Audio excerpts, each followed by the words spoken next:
Hello दोस्तों, welcome back to our YouTube channel class time. दोस्तों, आज के इस वीडियो में हम बात करेंगे इंडिया जीके के बहुत ही शानदार टॉपिक भारतीय संविधान के बारे में।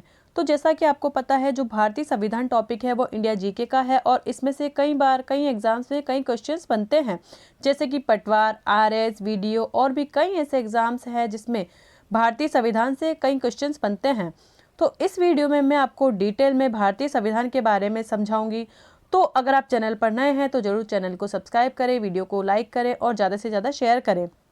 दोस्तों, ये हमारा भारतीय संविधान का फर्स्ट पार्ट रहेगा और भी इसके जो अलग अलग पार्ट्स हैं वो मैं आपको प्रोवाइड करवाती रहूँगी। तो चलिए स्टार्ट करते हैं। तो सबसे पहले देखिए, यहाँ पर फर्स्ट पॉइंट हमारा रहता है भारत का संविधान। तो भारत का जो संविधान है इसका निर्माण कैसे हुआ?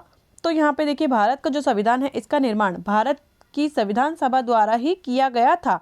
तो हमारे जो प्यारे भारत का संविधान है इसका निर्माण भारतीय संविधान सभा द्वारा ही किया गया था। नेक्स्ट देखिए, यहाँ पर संविधान सभा का गठन। अब जो संविधान सभा का गठन है वो कैसे हुआ? तो कैबिनेट मिशन 1946 प्रावधानों के अनुसार ही जो संविधान सभा है हमारी उसका गठन किया गया था। इसके अलावा संविधान सभा का प्रथम अधिवेशन यानी कि जो प्रथम बैठक है वो कब हुई थी? तो ये क्वेश्चंस बहुत ही कई बार एग्जाम से पूछा जा चुका है कि संविधान सभा की जो प्रथम अधिवेशन है वो कब हुआ था। तो देखिए, 9 दिसंबर 1946 को डॉक्टर सच्चिदानंद की अध्यक्षता में, इसके जो अध्यक्ष थे संविधान सभा के प्रथम जो अध्यक्ष हैं, ये क्वेश्चन कई बार एग्जाम्स में आता है कि संविधान सभा के प्रथम जो अध्यक्ष हैं वो कौन रहे हैं? तो डॉक्टर सच्चिदानंद सिन्हा इसके प्रथम अध्यक्ष रहे हैं और इन्होंने इसकी अध्यक्षता कब की थी? 9 दिसंबर 1946 को।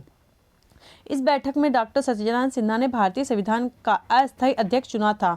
जो सच्चिदानंद सिन्हा है उन्हें संविधान सभा का अस्थायी अध्यक्ष चुना था। तो क्वेश्चंस बनता है कि जो संविधान सभा है उसका अस्थायी अध्यक्ष कौन रहे हैं?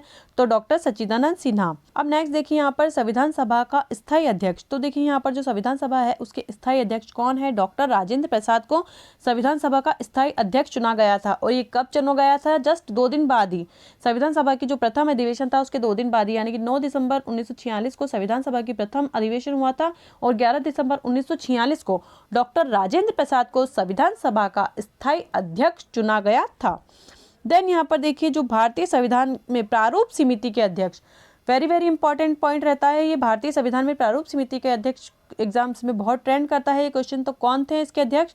डॉक्टर भीमराव अंबेडकर। डॉक्टर भीमराव अंबेडकर की अध्यक्षता वाली प्रारूप समिति ने संविधान का निर्माण अंतिम रूप से किया। जो संविधान सभा है उसका अंतिम रूप से जो निर्माण है वो किसने किया था? डॉक्टर भीमराव अंबेडकर की अध्यक्षता वाली प्रारूप समिति ने। इसके अलावा देखिए, यहाँ पर प्रारूप समिति में कितने अध्यक्ष होते हैं, यानी कि टोटल कितने सदस्य होते हैं? तो इसमें एक तो भीमराव अंबेडकर एक इनके अध्यक्ष थे, इस समेत इसमें टोटल 7 सदस्य होते हैं प्रारूप समिति में। इसके अलावा देखिए, यहाँ पर भारत का संविधान कब निर्मित हुआ? तो 26 नवंबर 1949 को जो भारत का संविधान है वो निर्मित हुआ, यानी कि भारत को जो संविधान है वो इस दिन अंगीकृत किया गया था। इसके अलावा ये जो नेक्स्ट है देखिए, यहाँ पर पॉइंट, भारत का संविधान लागू कब हुआ? अब ये जो दोनों पॉइंट है वो बहुत इंपॉर्टेंट है और एग्जाम से भी बहुत ट्रेंड करते हैं।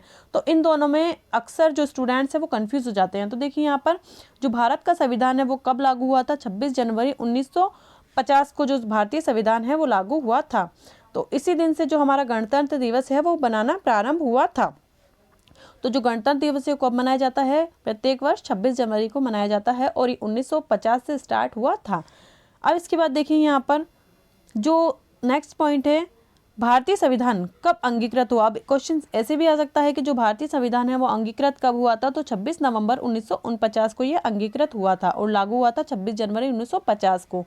नेक्स्ट पॉइंट देखिए, मूल संविधान में 22 भाग, 8 अनुसूचियां तथा 395 अनुच्छेद थे। जो हमारा मूल संविधान है भारत का जो बना था, तो इसमें टोटल कितने भाग थे? 22 भाग थे, 8 अनुसूचियां थी और 395 अनुच्छेद थे। कई बार ये एग्जाम्स में आ चुका है। वर्तमान में अब इसमें कितने भाग हो गए हैं? 22 भाग और 12 अनुसूचियां हो गई हैं, यानी कि भाग तो 22 ही हैं लेकिन अनुसूचियां 8 से बढ़कर कितनी हो गई हैं? 12 हो गई हैं। तो ये पॉइंट बहुत इंपॉर्टेंट रहता है। नेक्स्ट देखिए, यहाँ पर भारतीय संविधान का 2/3 भाग भारत शासन अधिनियम 1935 से लिया गया है। तो जो भारत का संविधान हमारा बना था या जब बनाया जा रहा था, तो इसका जो 2/3 भाग है वो कहाँ से लिया गया है? भारत शासन अधिनियम 1935 से लिया गया है, यानी कि 1935 में जो शासन चलता था वहाँ से इसका जो 2/3 भाग है वो लिया गया है। अब देखिए यहाँ पर जो अधिनियम 1935 है वो क्या है, तो यह एक ऐसा अधिनियम है जो संविधान की एक मजबूत कड़ी है जहाँ से संविधान का निर्माण हुआ है। 1935 अधिनियम क्या है, एग्जाम्स में आ जाता है, तो क्या है, ये एक ऐसा अधिनियम है जो संविधान की एक मजबूत कड़ी है जहाँ से संविधान का निर्माण जो है वो हुआ है। तो ये थे हमारे भारतीय संविधान के कुछ महत्वपूर्ण पॉइंट्स। अब इसके आगे का जो पार्ट है वो देखने के लिए आप वीडियो को लाइक कर सकते हैं, चैनल को सब्सक्राइब कर सकते हैं, ताकि इसके आगे का जो संविधान से रिलेटेड पार्ट है वो मैं आपको तुरंत प्रोवाइड करवा सकूं। ओके दोस्तों, थैंक्स फॉर वॉचिंग। जय हिंद, जय भारत।